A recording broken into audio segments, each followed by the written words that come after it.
Olá, meus amigos, muito bom dia, Deus abençoe todos vocês e que o Espírito Santo venha remover as escamas que impedem vocês enxergarem a palavra de Deus, enxergarem o reino de Deus, verem o invisível. Porque o visível qualquer um vê, mas o invisível somente quando a pessoa tem o Espírito Santo. Aí a grande necessidade de nós termos o Espírito Santo, para que nós vejamos os nossos inimigos e venhamos nos precaver. Quando a pessoa não tem o Espírito Santo, ela não detecta os inimigos. Eu falo, não é os inimigos pessoas, não, os inimigos espirituais. Porque a nossa luta, você sabe, a nossa luta não é contra carne nem sangue. Quer dizer, não é contra pessoas, seres humanos. A nossa luta é contra o diabo, o inferno, os demônios. É contra as forças espirituais do mal que atuam nesse mundo tenebroso. Agora, presta atenção, eu queria que vocês compreendessem uma coisa, porque isso aqui essa é uma grande revelação. Grande revelação. Eu estava pensando a respeito de Zaqueu. Nós falamos ontem. Zaqueu era ladrão. Aliás, ele era o chefe dos ladrões. Ele era o chefe dos ladrões, porque ele era o que coletava os impostos para Roma. E ele era inimigo número 1 do povo de Israel. Aliás, todos eles, todos os publicanos. Mas Zaqueu era um pecador ladrão. O grande pecado dele era roubar. Tinha outros também, mas eu queria que você analisasse comigo a fé que salva, a fé que salva, da fé que cura. Há uma diferença aí enorme. E as pessoas não sabem, nem sempre têm conhecimento disso. Por exemplo, Zaqueu era ladrão, era o chefe dos ladrões, mas ele tinha grande desejo de ver Jesus, de conhecer Jesus. Isso estava dentro dele, ele tinha sede de conhecer Jesus, porque ouvira falar muito de Jesus. Então ele subiu na árvore, ficou lá esperando Jesus passar para poder vê-lo. Quer dizer, um homem rico, um homem de posse, estava lá trepada numa árvore, esperando Jesus passar. Quer dizer, uma espécie de humilhação, eu diria. E quando Jesus, claro, Jesus sabia disso tudo. Jesus já tinha esse discernimento. Quando ele passou debaixo da árvore, ele parou, ele tinha uma multidão com ele, mas nessa multidão somente uma pessoa estava realmente interessada em conhecê-lo, que era Zaqueu. Então ele parou debaixo da árvore e olhou e disse: Zaqueu, desce, porque hoje me convém pousar na tua casa. Ele sabia que dentro daquele homem baixinho, anão praticamente, ladrão, ali havia um coração sedento de conhecê-lo, conhecer Jesus. Desce, porque hoje me convém pousar na tua casa. E ele foi. Quando estavam todos comendo lá, e bebendo e tal, os fariseus, os religiosos, hipócritas, perguntaram: mas ele come com pecadores e tal. Aí Jesus falou: olha, os sãos não precisam de médico, mas os doentes. Então, em outras palavras, eu vim aqui para salvar alguém, para curar alguém que está doente e quer a minha ajuda. E, de repente, por livre e espontânea vontade, de forma liberal, nada obrigado, nada forjado, ele mesmo, Zaqueu, tão feliz, tão alegre, por ter o Senhor da glória ali sentado à mesa com ele, na sua casa, ele, compungido o seu coração, sensibilizado, disse: Senhor, eis que eu decido dar a metade dos meus bens para os pobres. E se eu roubei alguém, eu vou dar 4 vezes mais a essa pessoa que eu roubei. Não foi o dinheiro que ele deu, a riqueza que ele tinha, que fez com que ele fosse abençoado. Não. Mas foi a atitude de Zaqueu. A atitude dele. A decisão dele. Porque quando a pessoa se sensibiliza com a presença de Deus, essa pessoa, ela ela se entrega 100%. Ela realmente se envolve de todo o seu coração. Então, por conta dessa atitude, não foi porque ele deu os bens dele para os pobres, nem porque ele restituiria 4 vezes mais aqueles que ele roubou. Não, mas porque ele estava compungido no seu coração. Olha só que tipo de fé que Deus se agrada. E então Jesus disse: verdadeiramente hoje houve salvação nesta casa. Zaqueu foi salvo. Salvo não porque deu os bens dele para os pobres, mas salvo porque ele encontrou uma riqueza muito infinitamente maior de tudo que ele tinha. Ele encontrou Jesus, o Salvador. Essa é a fé que agrada a Deus. Por outro lado, nós vemos também os 10 leprosos. Os 10 leprosos tiveram fé e clamaram: Jesus, tem misericórdia de nós. Mestre, tem misericórdia de nós. E Jesus mandou eles se mostrarem lá para os sacerdotes, e eles foram. E quando foram, eles ficaram curados. Eles ficaram curados. Mas dos 10, apenas um voltou para agradecer. Diz, mas quando ele voltou, aquele que voltou, diz aqui o texto, e um deles, vendo que estava são, voltou glorificando a Deus em voz alta e caiu aos seus pés com o rosto em terra, dando-lhe graças. E este era um samaritano, quer dizer, não era judeu, era um estrangeiro. Veja só. Os outros 9 eram judeus, eram lá descendentes de Abraão.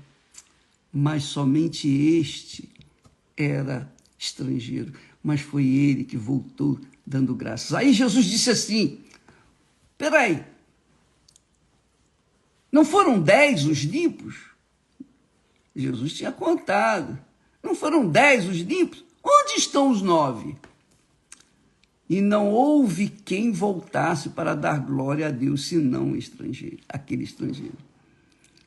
Então Jesus disse: olha só que bacana, amiga e amigo. Levanta-te, porque ele estava com o rosto em terra, glorificando a Deus, reconhecendo Jesus. Levanta-te e vai. A tua fé te salvou. A fé dos outros 9 curou aqueles 9.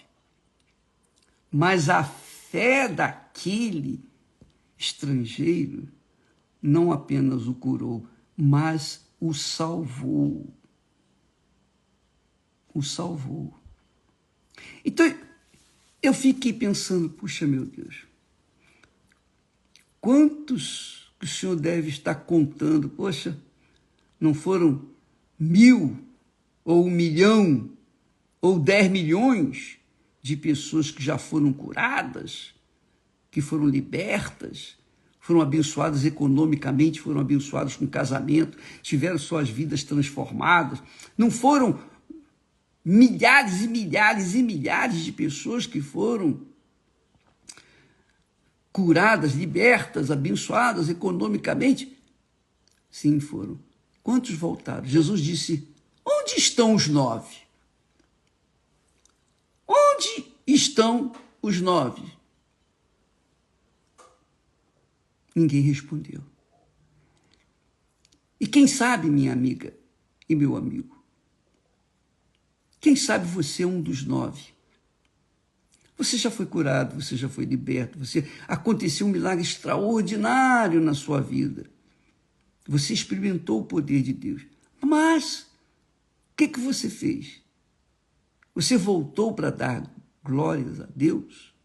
Você reconheceu, voltou para reconhecer Jesus como teu Senhor e Salvador? Você reconhece que Ele curou você, que Ele abençoou a sua vida, mas você não reconhece Ele como seu Senhor, o seu Senhor e Deus e Salvador. Então, eu estou até me lembrando de uma senhora,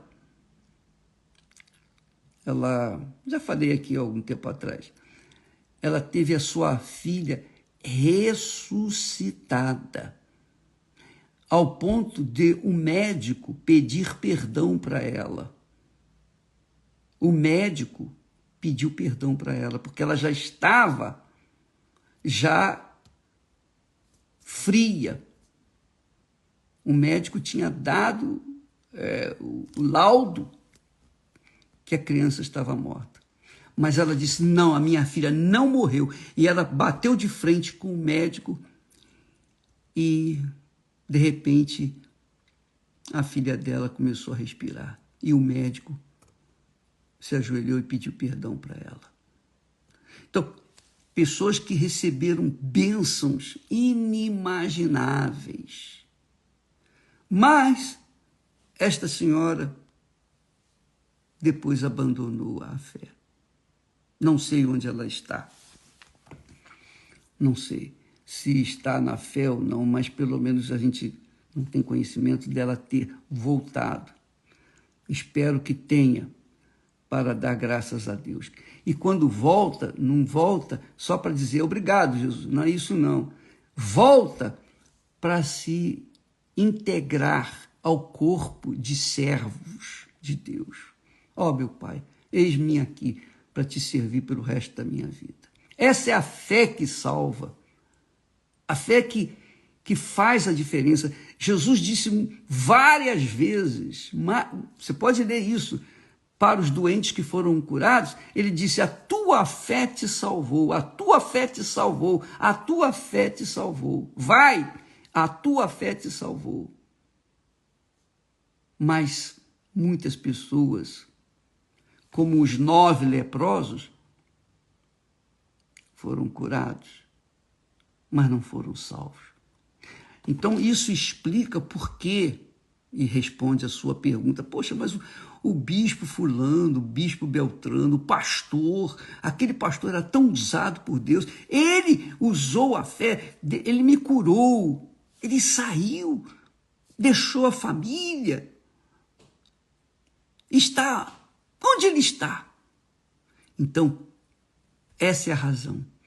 Muitos ingressam na obra movidos por essa fé de cura, de libertação, a fé de milagres, mas não da fé do maior milagre, que é a cura da alma. Não adianta a pessoa curar a ferida física, mas manter a sua alma doente, enferma. E quando Jesus fala, te salvou, é a alma. Ele salva é a alma. O corpo, ele cura, mas é a alma que se salva. O corpo fica por aí depois que morre. Mas a alma é a sua alma, minha amiga e meu amigo. A minha alma, a nossa alma que está em jogo. Se você foi curada, não foi curada, mas você reconheceu intimamente Jesus como seu Senhor e Salvador e continua reconhecendo e mantém-se nesse propósito, então você é salva. Agora, se sair, se abandonar o barco, aí já era. Você entende o que eu estou falando? É bom você avaliar a sua fé. E eu não falo isso para criticar os que saíram, censurar, jogar pedra, nada disso. Eu estou falando isso para que você saiba que tipo de fé que você tem tido em Jesus. Porque uma coisa é você ter fé para ser fiel nos dízimos, nas ofertas, e outra coisa é você ter fé para manter-se na fé. Aí é que está a grande diferença. A fé para manter-se na fé. Porque a fé que cura, que liberta, não é a mesma fé que mantém a gente na fé. Insistente, perseverante, mesmo diante das adversidades, manter aquela fé. Então, avalie, amiga e amigo, a fé que você tem. É como nós falamos ontem. Para você receber a bênção de Deus, as curas, libertações, maravilhas, prosperidade, você não precisa se arrepender. Nenhum deles se arrependeu dos 9. Nenhum deles. Somente um é que voltou o estrangeiro, mas os outros 9 não se arrependeram. Não precisaram se arrepender, porque eles foram curados. Aí, o outro, o estrangeiro, o samaritano, que foi curado, mas ele reconheceu, ele voltou para reconhecer Jesus, tanto que se ajoelhou e colocou o rosto no chão. E Jesus disse, levanta-te, porque a tua fé te salva. Essa fé que salva. Os outros foram curados. Resolveram o problema físico, material, mas não resolveram o problema da alma. Esse resolveu o problema físico e também da alma. Essa é a verdade. É duro falar assim, mas, poxa, bispo, eu fui curado disso, eu fui curado. Eu falei daquela senhora que teve fé para ver sua filha ressuscitada. Uma fé, poxa, invejável. Mas, depois, acabou. Então, amiga, para a gente, eu repito, para a gente ser curado, receber bênçãos, saúde, ter a família restaurada. Por exemplo, hoje, em todas as igrejas universal do Reino de Deus, nós temos reuniões especiais para a família, para salvar a sua família, salvar o seu casamento, mudar o seu casamento. Isso mesmo, mudar o seu marido, mudar a sua esposa, fazer de vocês dois um só. Porém, se você tem fé, você vai receber essa orientação, por exemplo, no templo hoje à noite, às 8 da noite, com a Cristiane e o bispo Renato. Então, você tem fé para isso, então vai. Você vai receber. Agora, uma coisa é a fé na bênção ou para as bênçãos físicas, materiais. Outra coisa é a fé para alcançar a eternidade, a salvação eterna. Essa tem que haver arrependimento. Sem o arrependimento, não há como você ser salvo. Não há como. Tem um texto que eu estava meditando, que vale até a pena aqui falar para vocês. O texto que o profeta Ezequiel falou, que Deus falou através do profeta Ezequiel. Ele disse assim: a alma que pecar, essa morrerá. Quer dizer, essa ficará separada de mim. O filho não levará a iniquidade do pai, nem o pai levará a iniquidade do filho. A justiça do justo ficará sobre ele, e a impiedade do ímpio cairá sobre ele. Mas, se o ímpio se converter de todos os pecados que cometeu, se converter, e para conversão há necessidade de arrependimento. Mas se o ímpio se converter de todos os pecados que cometeu e guardar todos os meus estatutos e proceder com retidão e justiça, certamente viverá, com certeza viverá, não morrerá. De todas as transgressões que cometeu, não haverá lembrança contra ele. Que maravilha, como Deus é bom. Pela justiça que praticou, viverá. Veja que o arrependimento se trata de atitude. A fé do arrependimento é uma atitude que cada um tem que tomar diante de Deus. Aí Deus fala assim: desejaria eu de qualquer maneira a morte do ímpio? Diz o Senhor Deus. Não desejo antes que se converta dos seus caminhos e viva? Essa é a pergunta. Quer dizer, Deus não tem prazer na morte eterna dos ímpios. Ele quer salvar. Por isso Jesus veio a este mundo. Aí diz aqui também: desviando-se o justo da sua justiça, quer dizer, a pessoa está vivendo na justiça. Está vivendo na justiça. Mas se desviar dessa justiça, quer dizer, da palavra de Deus, do comportamento ético, do comportamento de acordo com a Sagrada Escritura, desviando-se o justo da sua justiça e cometendo iniquidade, morrerá por ela. Na iniquidade que cometeu, morrerá. Mas, convertendo-se o ímpio da impiedade que cometeu e procedendo, agindo, tomando atitude com retidão e justiça, conservará este a sua alma.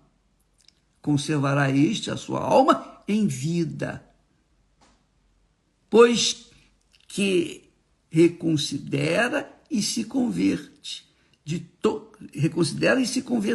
todas as suas transgressões que cometeu. Certamente viverá, não morrerá. Não é forte isso? Muito legal, mas tem mais.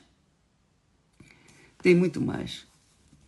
Quando eu disser ao justo que certamente viverá, e ele, confiando na sua justiça, praticar a iniquidade, não virão à memória todas as suas justiças, mas na sua iniquidade que pratica, ele morrerá.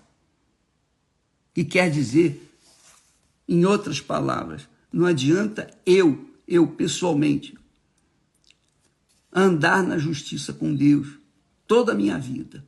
Mas, se no finalzinho da minha vida eu cometer iniquidade, tudo aquilo que eu fiz não valeu de nada. Eu vou ser condenado. É isso aí.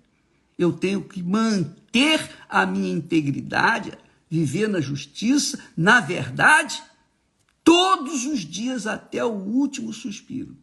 Se por acaso eu, no último momento, cair, já era. Eu perco a minha salvação, a salvação da minha alma. Então, minha amiga, isso é muito forte. Essa é a fé que salva. Essa é a fé que transforma a vida das pessoas. Não adianta as pessoas receberem bênçãos, curas, se elas não se arrependerem dos seus pecados, a alma delas vai continuar enferma. E se morrer, ela está perdida por toda a eternidade. Não tem jeito. Porque depois que morre, não há mais o que fazer. Isso é muito forte. Vale a pena ter o outro texto aqui que eu escolhi, que eu procurei, achei, lá do profeta Ezequiel. Eu vou deixar aqui para vocês depois lerem.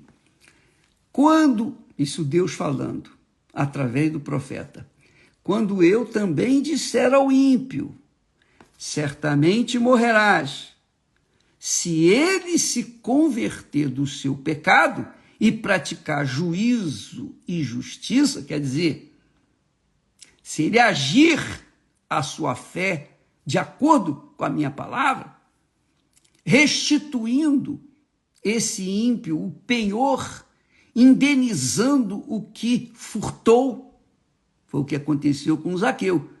Zaqueu tomou atitude. Eu vou dar a metade dos meus bens para os pobres, porque eu roubei. Isso era deles. Eu vou dar para os pobres a metade. E se eu roubei alguém, particularmente, eu vou restituir 4 vezes mais. Então, restituindo esse ímpio o penhor, indenizando o que furtou, andando nos estatutos da vida e não praticando iniquidade, certamente viverá, não morrerá. De todos os seus pecados que cometeu, não se terá memória contra ele. Juízo e justiça fez, certamente viverá. Isso tudo está escrito lá em Ezequiel, no capítulo. Tem o capítulo 18, tem o capítulo 36, 33, versículos 13 a 16. Então, você que quer muito além do que esse mundo nos apresenta, uma vidinha mesquinha, medíocre, você quer uma vida eterna, tem que haver arrependimento. Arrependimento, batismo nas águas, sepultamento da sua velha natureza, e aí sim, os céus vão se abrir para você receber o Espírito Santo. Entendeu, minha amiga e meu caro amigo? Isso é muito forte, isso aqui é extremamente forte. Quer dizer, se o pecador viver no pecado toda a sua vida, mas no último momento se arrepender, tomar atitude de arrependimento, como aconteceu com Zaqueu, ele é salvo. Se o justo viver toda a sua vida na justiça, mas no último momento cair, ele vai ser punido, ele vai morrer para Deus. Essa é a realidade. É duro, mas é a verdade.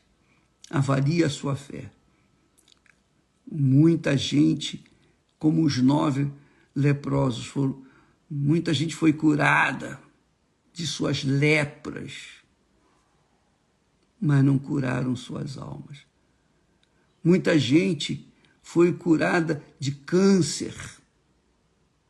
Muita gente foi liberta dos demônios, da maldição que foram vítimas. Mas mantiveram suas almas ainda enfermas. Deus não pode fazer nada, porque Ele dá a solução para todos. Ele não tem prazer, Ele não tem nem prazer na morte do ímpio, quanto mais do justo. Mas o justo tem que viver na sua justiça toda a sua vida, para que então ele seja promovido para viver a eternidade com Deus. Amanhã vamos falar mais a esse respeito, porque esse texto aqui, esses textos aqui, dessa palavra de Deus, é Deus falando, Ele falando através do profeta. O Espírito Santo falando através do profeta Ezequiel. Vale a pena você ler e pensar e repensar e meditar nesse texto, porque isso aqui assusta. Isso aqui faz a gente colocar a barba de molho. Isso aí faz a gente ficar atento para que a nossa alma esteja permanentemente nas mãos de Deus. Deus abençoe a todos e até amanhã em nome do Senhor Jesus. Graças a Deus.